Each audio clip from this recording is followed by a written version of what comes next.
বেশিরভাগ কিন্তু আমরা ইলিশ ভাপা, রুই ভাপা বা ডিম ভাপা খেয়ে থাকি। আচ্ছা বন্ধুরা, তোমরা কি কখনো খয়রা মাছ ভাপা করে খেয়েছো? তাহলে যদি না খেয়ে থাকো অবশ্যই এই ভিডিওটা দেখবে, একেবারেই স্কিপ করলে চলবে না। হ্যালো ফ্রেন্ডস, আমি সুস্মিতা, বং ব্লগার সুস্মিতা চ্যানেলে তোমাদের সবাইকে স্বাগত জানাই। আশা করি তোমরা সবাই ভালো আছো, সুস্থ আছো, আমিও ভালো আছি। আজ রেসিপি খয়রা মাছ ভাপা। এটা কিন্তু খেতে দুর্দান্ত লাগে। আর যদি ভিডিওটা ভালো লেগে থাকে তাহলে অবশ্যই লাইক, কমেন্ট, শেয়ার করে দিতে কিন্তু একেবারেই ভুলে যেও না। আর নতুন কেউ দেখে থাকলে চ্যানেলটাকে সাবস্ক্রাইব করে দিয়ে বেল আইকনটাকে অল করে দিও।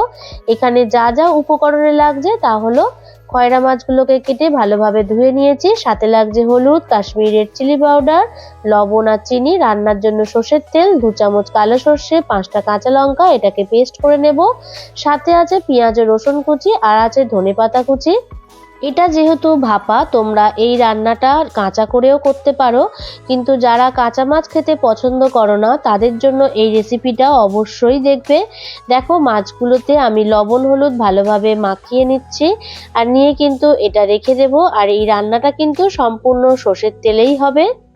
এখানে দেখো অনেকটাই সর্ষের তেল দিয়ে দিলাম। তেলটা গরম হয়ে আসলে লবণ হলুদ দিয়ে মাখিয়ে নেওয়া মাছগুলোকে হালকা করে এপিট ওপিট ভাবে ভেজে নেব। তবে কিন্তু বেশিক্ষণ ধরে মাছটা ভাজবে না, তাহলে এই রান্নাটার স্বাদটা অনেকটাই চলে যাবে, মানে নষ্ট হয়ে যেতে পারে। ভাপার যে স্বাদ সেটা থাকবে না। আর যারা কাঁচা মাছ খেতে পছন্দ করো তারা লবণ হলুদ দিয়ে মাখিয়ে নেওয়া কাঁচা মাছটা ব্যবহার করতে পারো। যেহেতু আমরা কেউই কাঁচা মাছ খেতে পছন্দ করি না, তাই মাছগুলোকে এপিট ওপিট করে হালকা করে ভেজে নিয়ে তুলে নিলাম। একই তেলের মধ্যে পেঁয়াজ আর রসুন কুচিগুলোকে দেখো ভেজে নিচ্ছি। তবে কিন্তু এই সময় গ্যাসের ফ্লেমটাকে একটু লো করে রাখতে হবে, যাতে পেঁয়াজ আর রসুন বেশি যাতে ভাজা ভাজা না হয়ে যায়। জাস্ট হালকাভাবে ভাজা হয়ে আসলে সেটাকেও তুলে নেব। আর যে বললাম সর্ষে আর কাঁচা লঙ্কাটা পেস্ট করে নিতে হবে, সেটা একটা টিফিন বক্সের মধ্যে দিয়ে দিলাম।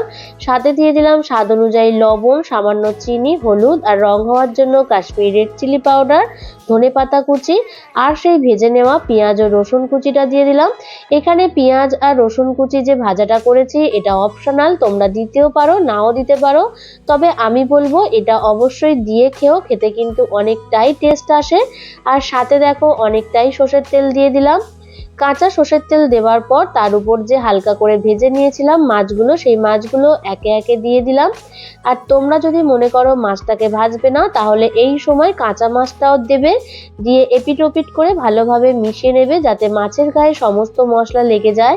আর যেহেতু এটা ভাপা একটু রসা রসা রাখবো, তাই জন্য দেখো যে সর্ষে আর কাঁচা লঙ্কার পেস্টটা করেছিলাম তার মধ্যে সামান্য একটু জল দিয়ে সেই জলটা দিয়ে দিলাম, দিয়ে ভালোভাবে মিশিয়ে নিচ্ছি। শেষে একটু সর্ষের তেল দিয়ে দিলাম। আর তোমরা যদি ঝাল খেতে আরেকটু পছন্দ করো তাহলে তার উপরে সর্ষের তেলের উপরে আর কি 2 থেকে 4টে কাঁচা লঙ্কা চেরা দিতে পারো। যেহেতু আমি সর্ষের সাথে কাঁচা লঙ্কা পেস্ট করে দিয়েছি, তাই আর কাঁচা লঙ্কা শেষে আর দিলাম না। এরকম ভাবে একটা কড়ার মধ্যে জলটা ফুটে উঠলে তার উপর স্ট্যান্ড বসিয়ে প্রায় 20 মিনিট মতন মিডিয়াম আঁচে রেখে দিয়েছিলাম। 20 মিনিট পর চলে আসলাম। দেখো দেখে কিন্তু জাস্ট অসাধারণ লাগছে। তবে কিন্তু আমি গ্যারান্টি দিয়ে বলতে পারি এই রেসিপিটা তোমরা গরম ভাতের সাথে খেয়ে দেখো, অনেকটাই খেতে ভালো লাগবে। আর মনেই হবে না যে তোমরা এটা খয়রা মাছ খাচ্ছ না ইলিশ মাছ খাচ্ছ। মানে খেতে কিন্তু জাস্ট অসাধারণ লাগে।